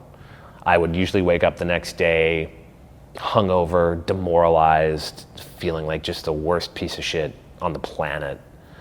Because I didn't want to be the type of guy that cheated on his wife. That's how my mom and dad's marriage ended. And I swore I would never be that person. And here I am as that person. So then the guilt kicks in. I grew up Catholic. We're very good at guilt. And these feelings of just not being good enough again would just spiral. And, it went from, I'm going to party on Friday night and I'll be sober for the rest of the weekend, turned into I'm partying Friday night, I'm getting up on Saturday and I'm drinking, I'm partying Saturday night. Sunday I got to get up and drink then, and I don't stop till I get on the plane home. So then, 2005, there was a convention in Los Angeles, and I got paid a very large sum of money to do it. We got put up at this very swanky hotel in Los Angeles, and my ex and I had just bought our house. I say we bought it. The bank bought it. But this was pre-housing bubble. So we got adjustable rate mortgage loans. We scraped together a down payment from my family and bought this $500,000 home that was a 2-bedroom, 1-bath, 1,100 square foot home, because Los Angeles was insane at the time. People were overbidding on homes by $60,000, $70,000 because you could get these crazy loans. And once we got that house, then everything changed. My ex was working at a title and loan company and, feeling the pressure of being the one to have to cover all these bills. While I'm trying to continue to book commercials and desperately trying to sell a screenplay, and every script that our agent would send out would be like, please let this be the one that sells and I can earn $100,000 and, pay for the mortgage this month. This convention happened in Los Angeles, and I had a hotel room there. They put me up there, even though I lived in Pasadena. I lived 15 miles away. And my mom was in town for the summer. It was in the summertime, and my mom would come out every summer. And so I was going to go do the first night, and then my ex and my mom and my son were going to come to the show on Saturday and hang out. And there was a cocktail party and a bunch of people were there and some celebrities, and we're just drinking and talking, and next thing I know, someone's like, hey man, do you want to go do some cocaine? And I had just enough to drink to say, yes, that sounds like a great idea. Let's go do that. And I ended up doing cocaine for the first time. And if you've never done cocaine, it hits you with a blast of euphoria, and you're really energetic, and it wears off in about 20, 30 minutes. And then you go and you do some more because you want that feeling back. So that night was just this whirlwind of, doing cocaine and then drinking more and then getting sluggish from the drinking and going and doing more cocaine and being shot through the roof. And it turned into this whirlwind of just, I end up in a shower with two members of the opposite sex, and it's madness. And I wake up the next morning at like 9, and my family's gonna be there in an hour, and I'm trying to pull it together. And that's when I had my first, I might be in trouble. I might be in real trouble, but I don't know how to get out of it. And that's around the time that I started drinking during the week. Before it would be, I would have these weekends that were crazed. But then I would pull it together. I would come home on Monday and I wouldn't drink for 2 weeks, and I'd be fine. But after that is when I would come home and, I'd start drinking at lunch. I'd be like, oh, well, I'm going to go meet my writing partners at 2. I got an audition at 11. I go do the audition. Well, I don't want to go all the way home, so I'll just go have lunch at this restaurant or this bar. Oh, well, I'll have a few beers with lunch. And that, then that's only on the days that I write, which is, Monday and Wednesday and Friday. Well, then we start writing more and I'm out of the house more, and it starts to snowball, and I'm drinking more at home and I'm hiding it, lying about it. And, it just starts that pattern, and you can recognize it, but it's hard to break out of, because once you've reached a point where you're saying to yourself, I don't want to drink today, and you find yourself drinking, you're past the point of no return for being able to dial it back to the day when you could do that. You've lost that off switch. Because I would be like, all right, I'm not going to drink today, I'm not going to drink today, I'm not going to drink today, and I would find myself sitting in the parking lot of the bar. So when did you, when is rock bottom start hitting? Like you have a few DUIs, right? No, I only have the one, and I technically don't even have that. It's the obstruction of a roadway. Look, it doesn't. See, that's the thing, is I don't hit rock bottom. I'm able to still keep it together somehow. But 2006, I start working at a nightclub in the kitchen because they needed it they needed someone to sit in there in order to sell booze. So I'm out of the house a few nights a week, and I'm bored. I don't have anything to do because nobody comes to this nightclub to eat food. I tried to make food, but nobody is eating it, so I'm just sitting there from 10 o'clock at night till 2 in the morning, till 4 in the morning, just with nothing to do. I'm trying to write, but I'm watching movies on my computer instead, and I'm like, hey, bartender, can I get a cocktail? And they're like, yeah, sure. And so I start drinking at night, and I'm having this lifestyle where I'm not getting home till 3 o'clock in the morning. My ex is working the day job, my son's in school, and it's just it becomes this vicious circle, because the disappointments keep coming. We get scripts that almost sell.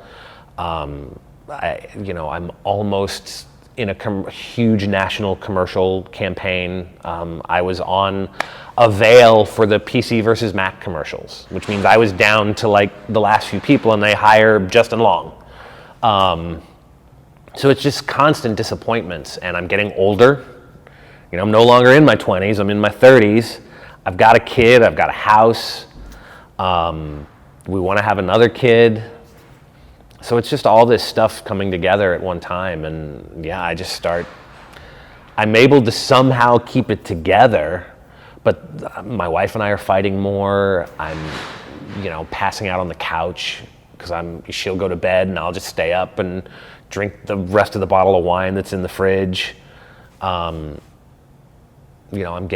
drinking before I'm going over to my writing partners. I'm going to convenience stores and buying little airline bottles and putting them in Mountain Dews that I drink while we're writing. So yeah, I'm managing to keep it together, but barely. I'm getting this close to just fucking everything up completely. I'm around 2008, I kind of stop acting. I end up getting post-production work for reality TV because we had a good friend who was an editor for reality TV, and I'm just, I couldn't wait tables anymore, and I'm just trying to find anything else that I can do. 2008 hits, the housing market takes a dump. My second child is born, my ex doesn't want to go back to work. I lose the nightclub gig. So it's everything's snowballing, and I'm doing PA work, and because I have this job during the day that I'm at for 10 to 12 hours a day, I can't do auditions anymore. So I have to basically call my agents and say, hey, for the next 3 months, I can't do any auditions. So once that started, 2008 is the year that just the wheels come completely off, because I just kind of stopped acting. And I was getting these jobs that I wasn't liking, that kept me from doing acting. But we needed the money, and these jobs aren't such that I'm still able to sneak drinks here and there, and I'm a very high functioning alcoholic. I could keep it together during the day, and then drink at night or go off the rails on the weekend, and that goes on for another 2 years. I end up bartending, so I'm working at one point in 2009, I get a bartending job. So I'm doing the production work during the day for 10 hours, then leaving that on like Thursdays and Fridays to go wait tables. Bartend 40 minutes away from where I was, because I couldn't get a bartending job in LA because I wasn't a hot girl. Excuse me. So, I'm working crazy hours. I'm bartending, which is the worst job for a budding alcoholic. And that's when the wheels start coming off. So in 2009, I started doing that. And then in my wife ended up losing her job. She had been out on maternity leave for a year, and she worked for a title and loan company. So they took a huge hit. Their business shrank by 75% because all these mortgages are foreclosed on, and the economy's in the toilet, and I can't even get a job at Starbucks, so I'm trying all these things, and we don't have money to pay our mortgage. So the house, we stop paying, and the house goes into foreclosure, and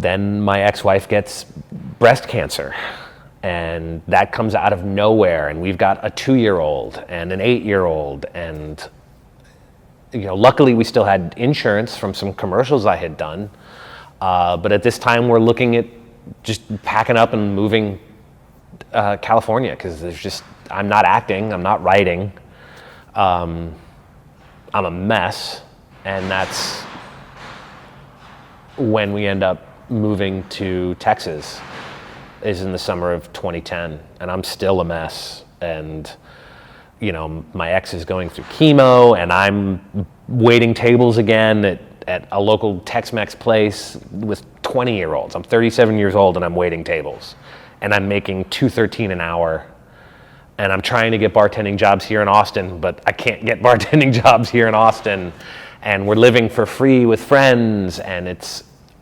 finally I get a job. I just keep thinking, well, when this thing happens, I'll pull it together.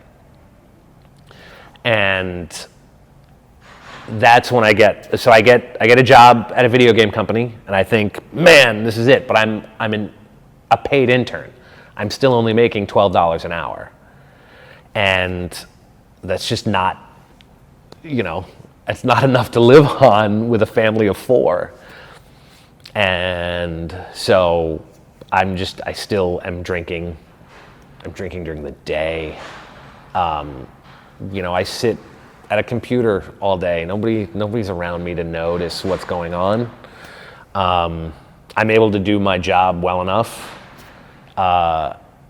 and I'm still dealing with all the guilt I have from leaving LA. And that's when I get the DUI. I decided I had been out the night before and gotten the kids up, son off to school, other son into daycare, and I'm driving to work, and I'm like, I can't do this today. And I call in sick, but I don't tell my ex that I call in sick. She thinks I'm at work, and I go to a bar, and I drink and have a little lunch, and I drink some more, and I'm like, shit, I probably gotta head close to home and sleep some of this off. I'm not gonna go home, but I'll get close to home. And I fall asleep at a stoplight at 3:30 in the afternoon on a Thursday. And knock, knock, knock on the window. Oh, hello, officer. How are you? Sir, have you been drinking? Yes, I have. And I panic. I call a friend who's a cop, which is the worst thing to ever do when you're getting busted for something, is to call your cop friend. Because that just makes them look bad. And I try to lie my way out of it. And I'm in a Chili's park doing my sobriety test in a Chili's parking lot at 4 o'clock in the afternoon. And I go to jail.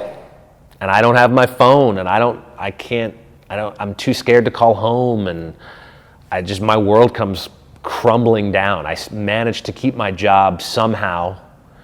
But that's when I started to try to get sober, was in 2011, March of 2011. And I'm like, this is, when you get a DUI at 3:30 in the afternoon on a Thursday because you passed out in your car, that's when I knew that I had a problem.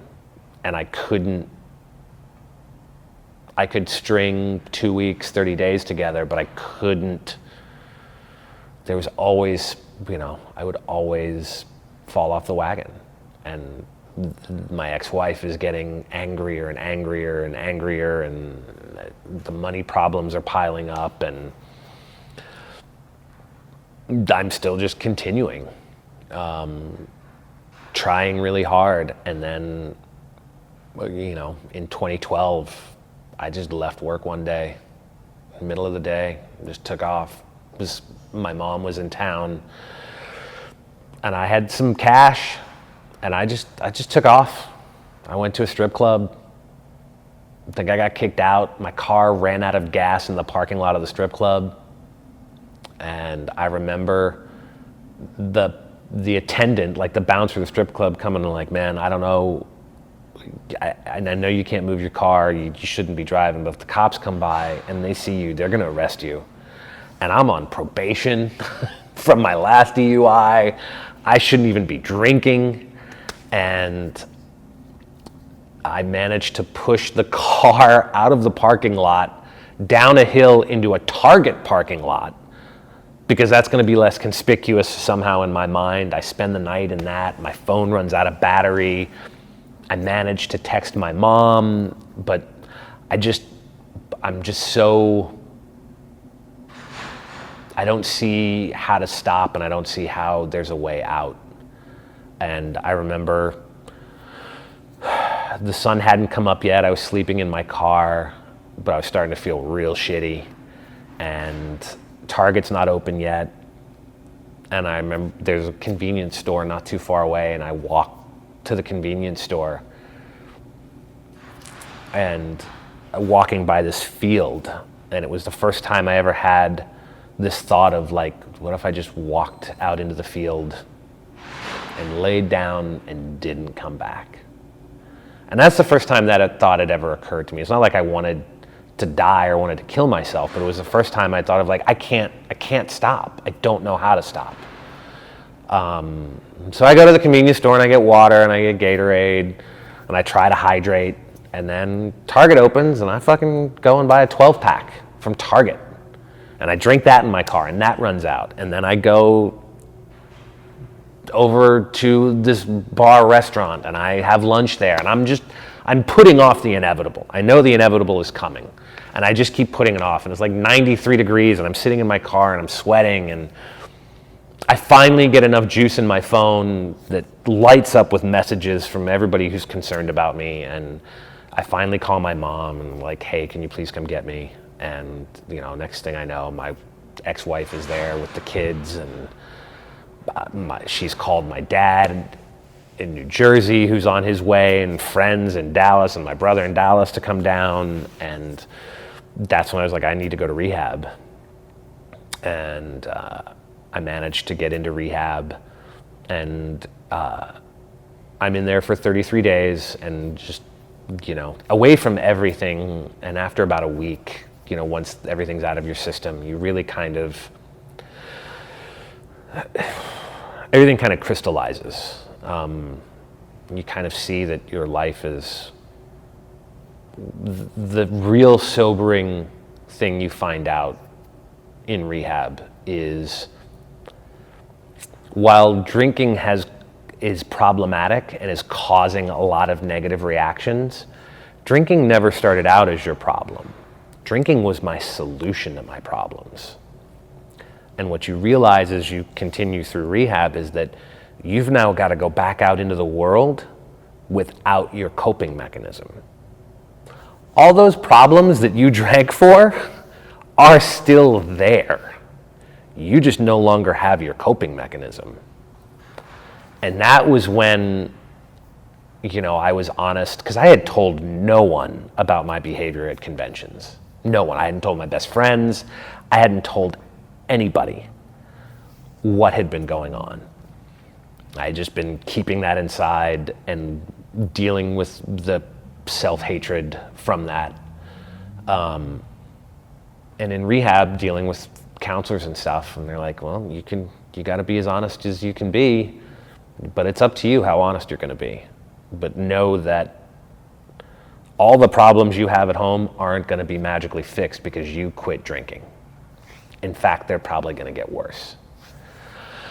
And so we go to some marriage counseling, and in the counseling, it comes out, and that causes a whole new round of problems. And then I managed to, I'm living in a sober house at the time. I come out of rehab and I go to a sober living because it's like, I don't think I can go back home.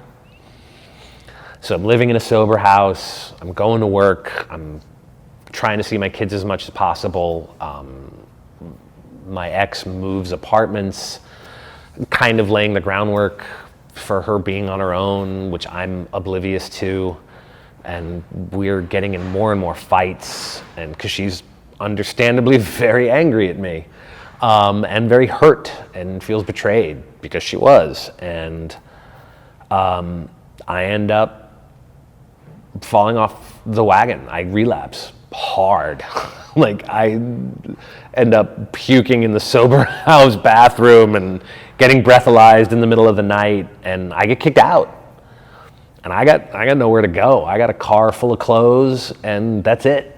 And I'm still trying to keep my day job because that is the only anchor I've got left. At least I'm still employed. But I'm calling in sick, and I'm sleeping in my car, and I finally, I pass out at lunch one day. I get back into another sober house, and I continue to then my ex-wife files for divorce, and I'm just, I'm bouncing from place to place.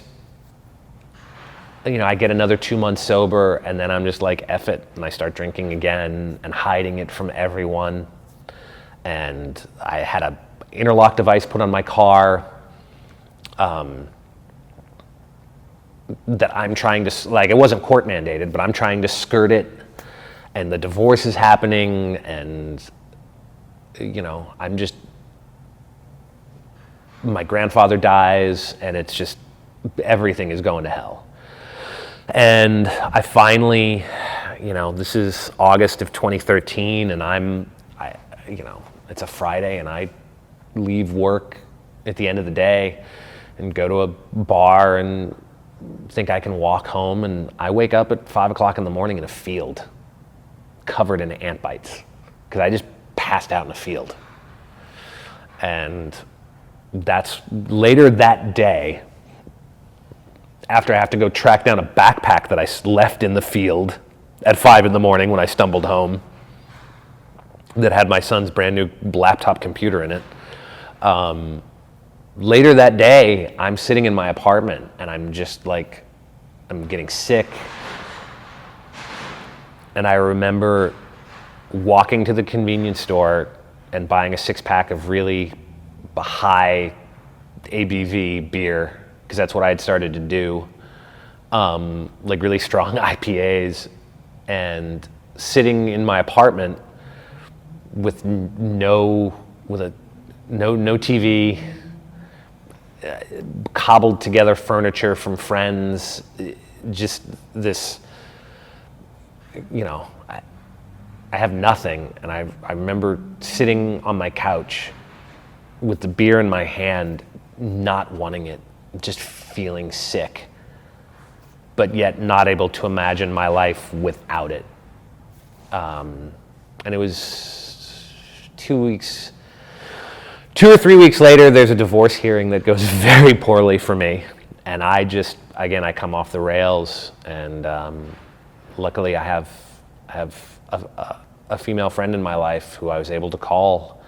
And that's when I was finally able to get sober.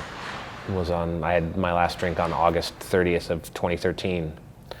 And for whatever reason, I don't know what it was about that particular time, that I came clean to everybody, my lawyer, and I have to be set up with hair follicle testing, and I have supervised visits with my kids, and that's when it finally sticks, and I'm able to stretch.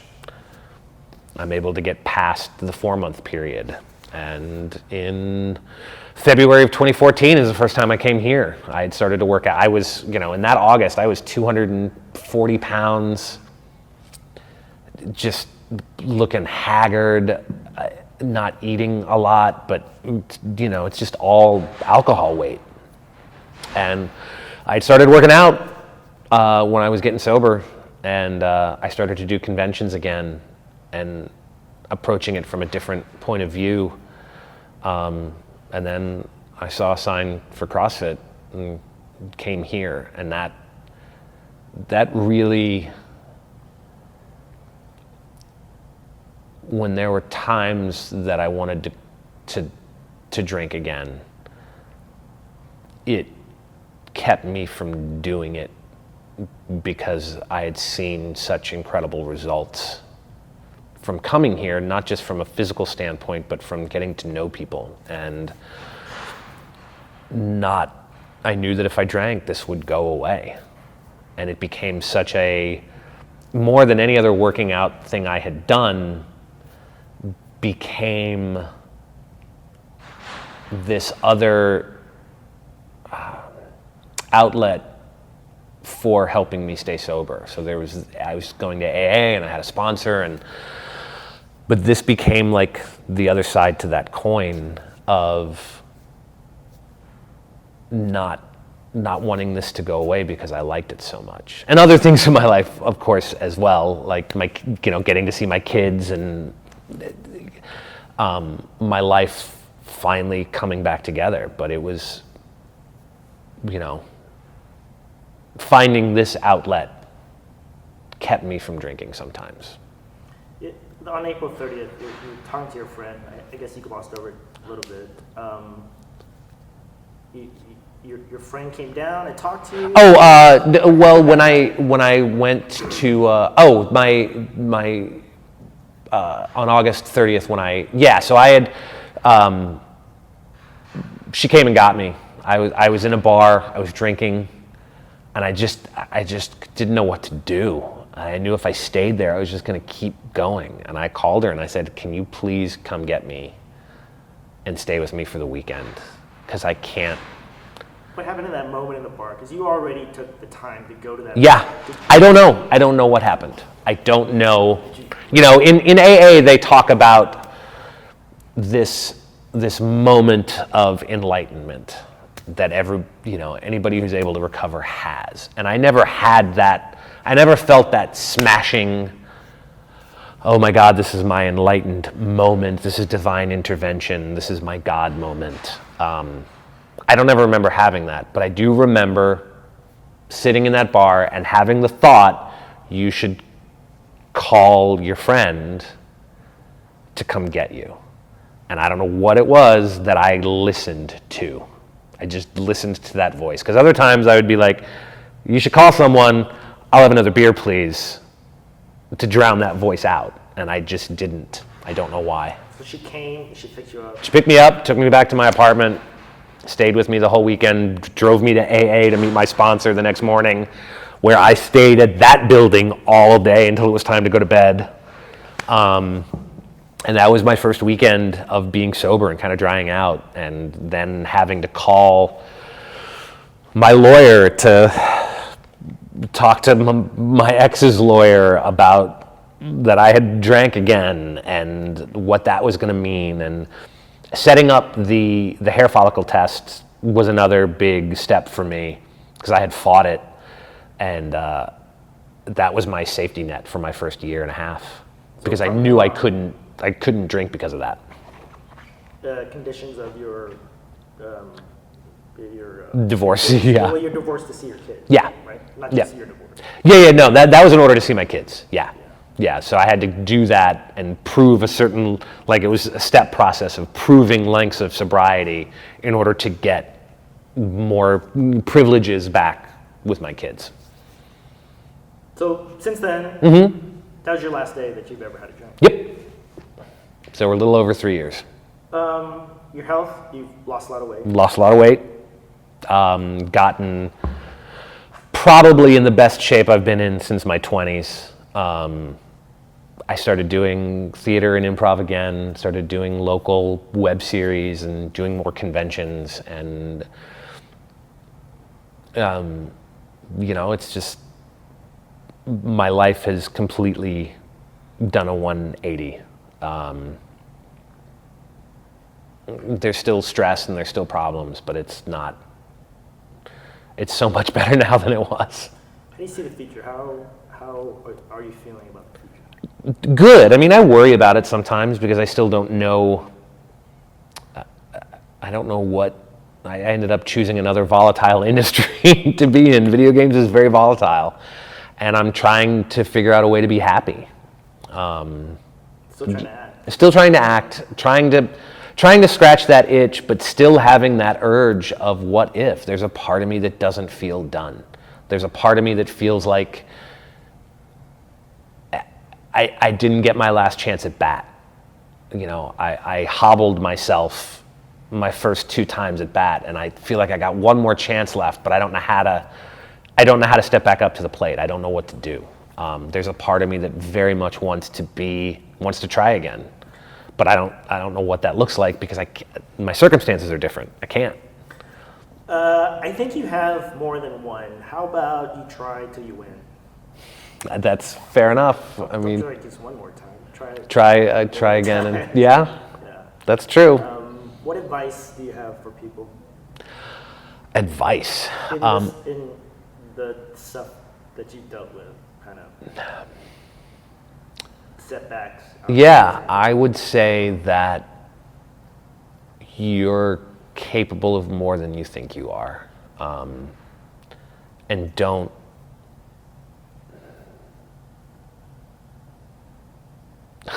The world will beat you up enough. You don't need to beat yourself up. And that was the thing that kept me, and I still struggle with, but kept me so down, was beating myself up and never being able to let the past go and constantly replaying mistakes over and over and over in my mind. Like, if I'd only done this, or if I hadn't done that, or if I just stopped drinking at this point, none of this would have happened. But you can't change the past, keep moving forward is the only thing you can do, and don't let the past define you. And people make mistakes. It's a cliched AA saying, but I find it so very true. Progress, not perfection. There's no such thing as perfect. And when you let go of perfection, you can start working on progress.